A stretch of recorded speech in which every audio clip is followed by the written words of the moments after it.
Ladies and gentlemen, good afternoon. Welcome to the press conference with Team USA. Here we have the pleasure of welcoming head coach Jill Ellis and also midfielder Lindsey Horan. So before you ask your questions, let me remind you of our interpretation system. We kindly ask you to let us know in what language you'll be speaking because that really helps translators. As you know, we have remote translators. They're not seeing you.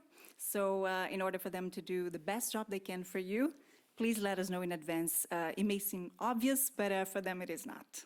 So let's open the floor to questions. Yes, please, right here in the middle. English. Yeah, the microphone, please. Yeah. But we still need to translate. Yeah. English, Grant Wall, Sports Illustrated, Fox Sports. This is for Jill. There's a real sense of maybe the U.S. and France are on this collision course for the quarterfinals if you continue winning all your games. I think I know the answer to this, but would you consider ever telling your team not to go at 100% to avoid a situation like that? I struggle to tell my team not to tackle each other in training the day before. So, yeah, I mean, I think at this point it's making sure your focus is on yourself and your performance is about yourself and you put yourself in the best position to advance in this tournament. So, you know, I think for us it's making sure that we play as well as we possibly can in every game. Over there, please. In blue, the gentleman in blue. My question's in English. Kevin Keatings, the TV commentator for the host broadcaster. Question for Jill. Jill, you often talk about momentum and building into tournaments. Well, you've stormed it so far. It's only one game in. And of course, stiffer challenges lie ahead. I just wonder if there's anything that keeps you awake at night at the moment, if you have any concerns Press at all. conferences. Just over your ability to defend the title, or is your confidence in this group of players at an all-time high?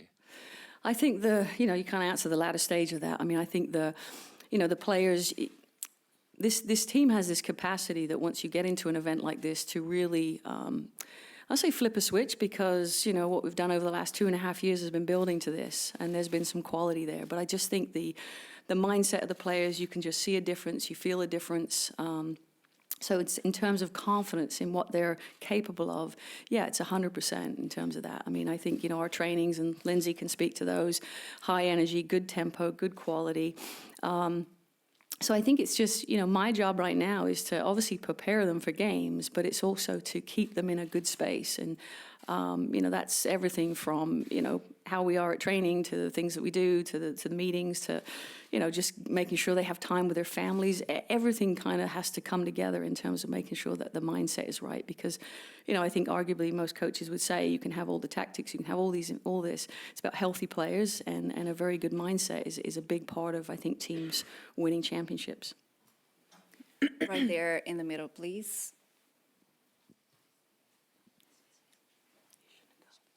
Right here.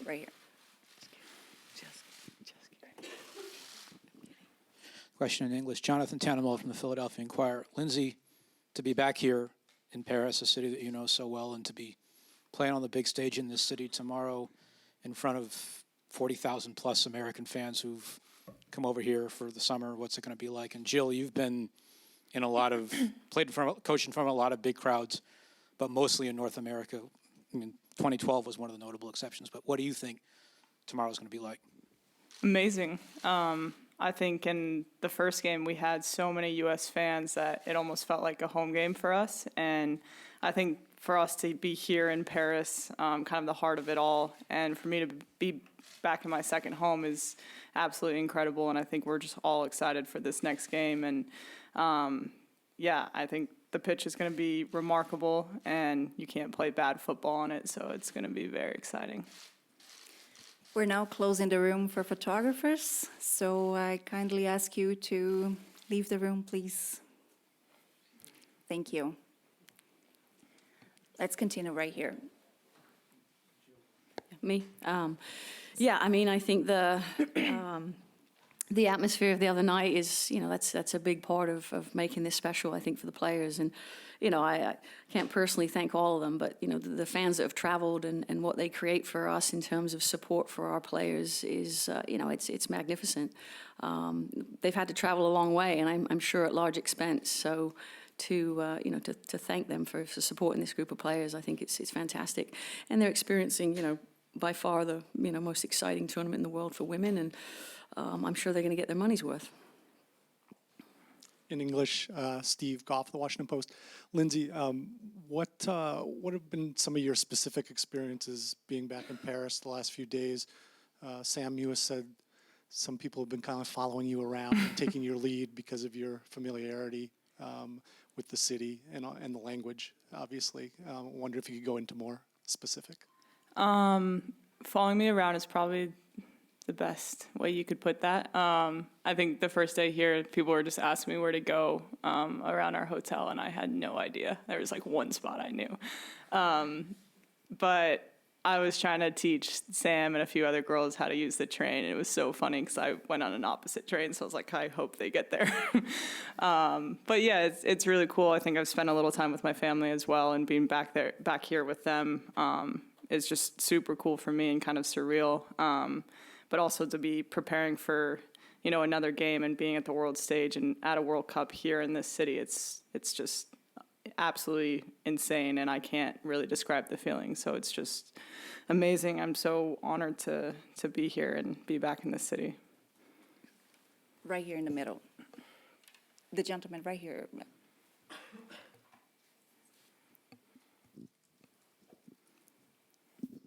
In English, Seth Vertelny, goal.com. This is for Jill. There's been a lot of attention on your team's first game back in the U.S., a lot of people offering opinions who maybe wouldn't have been offering opinions if it had been just a 3-0 win or something like that. Do you think now, moving forward in this tournament, this can be a positive just for the growth of the game in the U.S. now that you have, it seems like, a lot more attention on your team than maybe you would have with a different result in the first game? Yeah, I mean, I think, I hear all that, but it's part of it when you're in your bubble, honestly. It's not really something that permeates.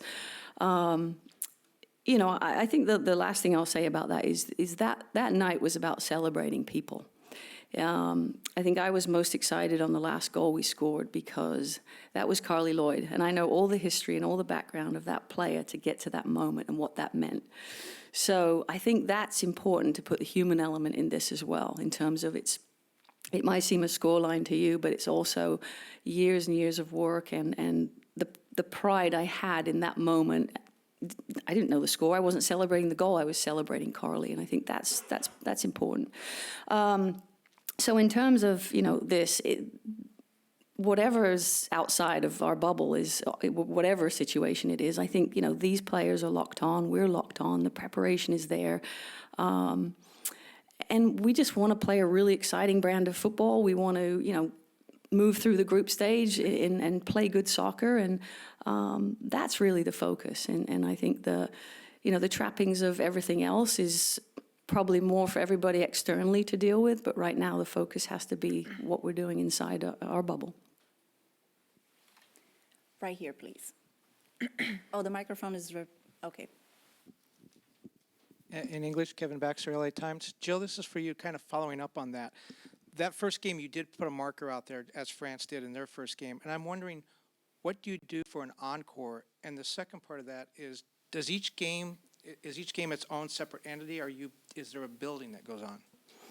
Well, you definitely want to grow in the tournament, and there's always things to work on, regardless of a scoreline. There's always things that the beauty of this tournament is the game you just played is irrelevant. It's the game in front of you that's always, you can do a lot of breakdown on games you played, but the takeaways from games you've played has to be on what's in front of you. And I think that's how it has to be in a tournament format. You can't dwell on games.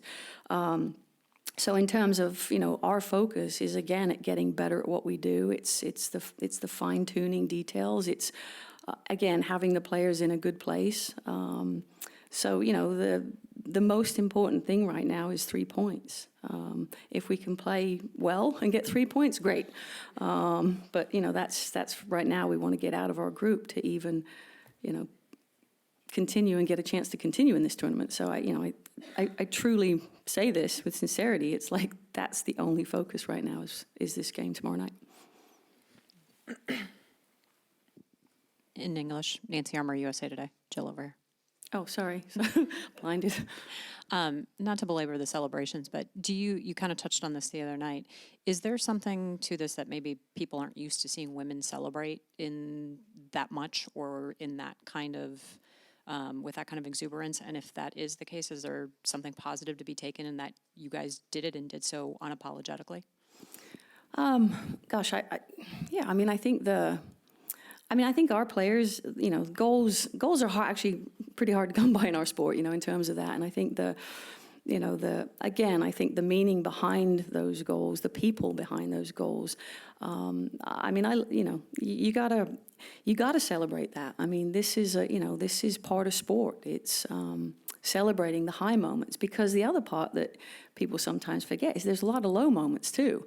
And I think you have to seize those moments, so to speak. But yeah, I think I'm trying to think back to 2015. I think our players, I've seen a lot of goals in this tournament, and there's been a lot of unique celebrations, exuberant celebrations. I think that's part of a World Cup. It brings you to that level because it's the pinnacle of our sport. And I think that, I think it's great that women, not just our women, all these women get to celebrate in such an exuberant way with their own stamp as well, because I think some of them are actually pretty orchestrated and they're pretty funny. Right there in the back, please. Hi, I'm Clem from Canal Plus. I'll be speaking in English for Lindsay and you, Jill. Do you consider you have the best offense in the world right now? I like to think that. I think what's so special about this team is the depth in the team. I think any player that comes off the bench is bringing something new and different and amazing to our team. And I think you saw that the other night. The players coming off the bench into the game in Thailand, I think 2 of them scored goals. So I think that's what makes this team is so special, is the starting lineup. The attack that we have is absolutely amazing. And then we have another, I don't know how many players that come off the bench that can do the same thing and bring something different and something new. And that's what's so incredible about this team. Yeah, I think just to add to what Lindsay said, I think, when you score goals, you've got to look at, sometimes how you score goals. And I think this team has a lot of variety in terms of you have to have a player that can, that can beat a player 1v1, being good at having aerial presence at times. The different ways you break teams down. And I think a team that has multiple ways of breaking teams down, that adds to the excellence of an attack, but it certainly, makes you less predictable in terms of how you can attack teams. And I think we have a lot of different profiles in our attacking core. Even our outside backs. We very much pride ourselves on it's a total team attack and should be a total team defense. So I think we've got some really good attacking personalities. And as we started to build this team, you build the team to the strengths of the players, and I think that's kind of how it manifests itself into what we've got today.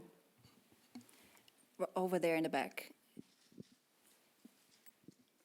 Hi, Carlos Justiz from Telemundo. The question will be in English for both Jill and Lindsay. Speaking of celebrations, tomorrow it's Father's Day, and you actually got to spend a lot of time with your families, but unfortunately also, sometimes the family is the first step into not having a girl being able to fulfill her dream. Do you think tomorrow will be a good chance to make a celebration about those parents, regardless of sex, that actually help their girls accomplish things like what you have accomplished? I'm confused with the question. Sorry. Well, I'll take the question.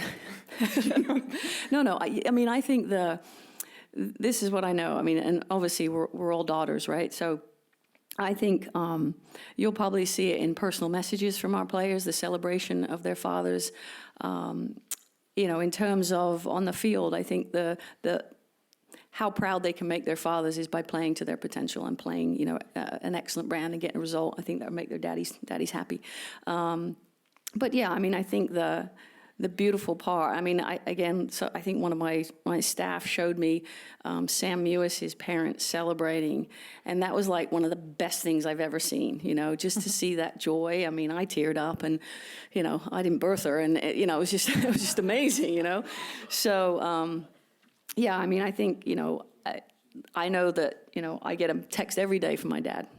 Enjoy the challenge, you know, like we all, I think, as daughters, they're all, you know, a big part of why we're here. And sometimes it's not a father, but it's a role model that gets you to this point. And I don't think we ever lose sight of that. Would you like to add something, Lindsay? Yeah, I think, yeah, to Jill's point, I think I saw my parents also celebrating after my goal the other day, and it was the most enjoyable feeling seeing them, you know, kind of celebrating me and how happy they were. And I think, you know, those people have been there for you this whole time, and they've been your number ones and supporting you through your whole career. So I think it was very special for me to have them in the stands the other day, and then see that made me cry, absolutely. And they're now famous all over the internet, so props to them. That one. You got to see that one. Okay. Next question right here, the lady, yeah. This is a question for Lindsay. Over the last few days, your teammates have been saying this is something that they always knew was going to happen for you, that they pictured you being here. I imagine perhaps you had pictured this for yourself as well. Now that you're here, how does it feel, and how did it feel? Was scoring that goal as you had imagined it might be? Honestly, I never pictured coming back here for a World Cup. I think that was just, you know, my dream and goal in life was just to play in a World Cup and be on this team. And my gosh, I'm so honored to be here, like I said before. But now to be here with my teammates in Paris, again, is just the most surreal thing. And scoring a goal in front of my family, in front of so many U.S. fans in the World Cup was just absolutely incredible. And I think we had 3 other debut goal scorers, so I think they can say the same thing. It's just an insane feeling, and credit to all of our teammates and the staff that put us in such a good place to be ready for this moment and for this tournament. One final question, yes, please. In English, Doug McIntyre, Yahoo Sports for Jill. Lindsay talked about the depth on this team. 4 years ago in Canada and at the Olympics the following year, between games 1 and 2, you didn't make too many changes. So I'm just curious how you're approaching tomorrow. How many changes can we expect?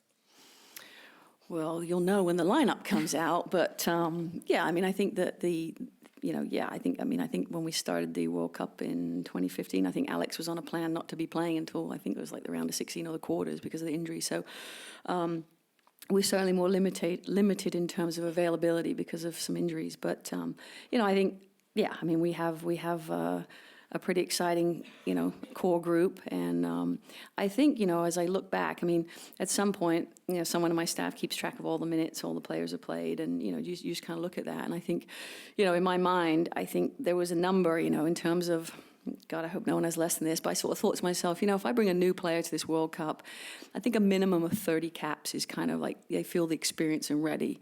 And in terms of, you know, playing time, I think most of our players that are on this roster, maybe bar a couple, have had a lot of significant minutes. So having that trust and having that faith in those players, for a coach, it certainly strengthens you, but I also see it for the players themselves. It strengthens them in terms of knowing that, you know, we have the depth. We want to make this a long tournament, and to do that, you know, we certainly know it's going to take a lot of physical effort and output, and every single one of those players. Thank you very much. Jill and Lindsay, best of luck for tomorrow. Thank you.